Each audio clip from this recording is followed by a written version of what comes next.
ଶ୍ରେଣୀ ପଞ୍ଚମ। ଚନ୍ଦନକୁ ଯେତେ ଘଷିଲେ ମଧ୍ୟ ସେ ତାର ସୁଗନ୍ଧ ହରାଇ ନଥାଏ। ଠିକ୍ ସେହିପରି ଜଣେ ଜ୍ଞାନୀ ବ୍ୟକ୍ତିଙ୍କୁ ଯେତେ ଅପମାନ କଲେ ମଧ୍ୟ ସେ ତାଙ୍କର ଜ୍ଞାନ ହରାଇ ନଥାନ୍ତି।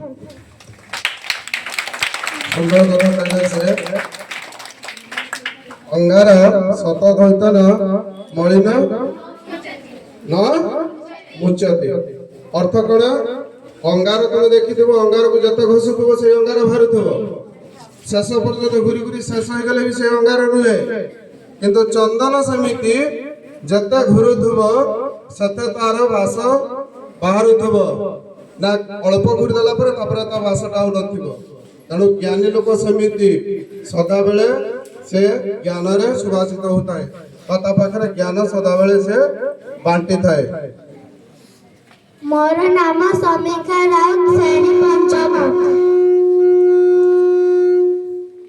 ଦୁନିଆରେ ଯେଉଁ ମଣିଷ ବିନା ସ୍ୱାର୍ଥରେ ସମସ୍ତ ମଣିଷକୁ ଆପଣାର କରିଥାଏ, ସେହି ମଣିଷକୁ ସବୁଠାରୁ ଅଧିକ ଦୁଃଖ ମିଳିଥାଏ।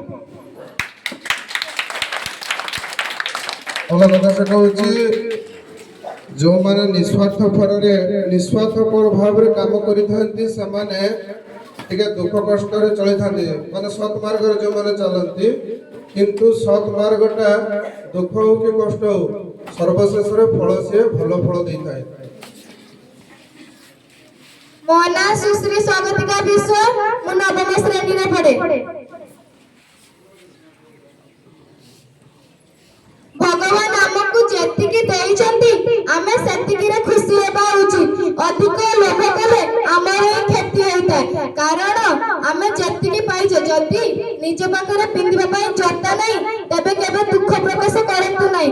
କାରଣ ଦୁନିଆରେ ଏମିତି ବି କିଛି ଲୋକ ଅଛନ୍ତି ଯାହାଙ୍କ ପାଖରେ ଜୋତା ତ ଅନେକ ଅଛି କିନ୍ତୁ ପିନ୍ଧିବା ପାଇଁ ପାଦ ବି ନାହିଁ।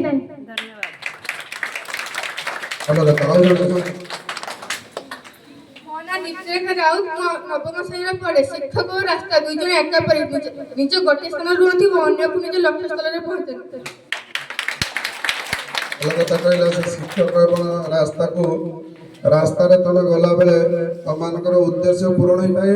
ଯୋଉଠାରେ ପହଞ୍ଚିବା କଥା ତମମାନେ ସେଇଠି ପହଞ୍ଚି ପାରିବ, ଲକ୍ଷ୍ୟ ପୂରଣ ହେଇଥାଏ।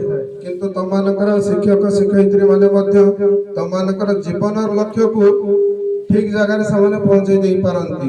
ତମମାନେ ଯଦି ଶିକ୍ଷକ ଶିକ୍ଷୟିତ୍ରୀଙ୍କର କଥାକୁ ମାନିବ ଏବଂ ତାଙ୍କ କାର୍ଯ୍ୟକୁ ପାଳନ କରିବ, କହୁଥିବା କଥାକୁ ପାଳନ କରିବ। ମୋର ନାମ ସଞ୍ଜନା ରାଉତ, ମୁଁ ନବମ ଶ୍ରେଣୀରେ ପଢେ। ଦୁନିଆରେ ସବୁଠାରୁ ମୂଲ୍ୟବାନ ଅଳଙ୍କାର ହେଉଛି ଆମର କଠିନ ପରିଶ୍ରମ ଏବଂ ଜୀବନରେ ସବୁଠାରୁ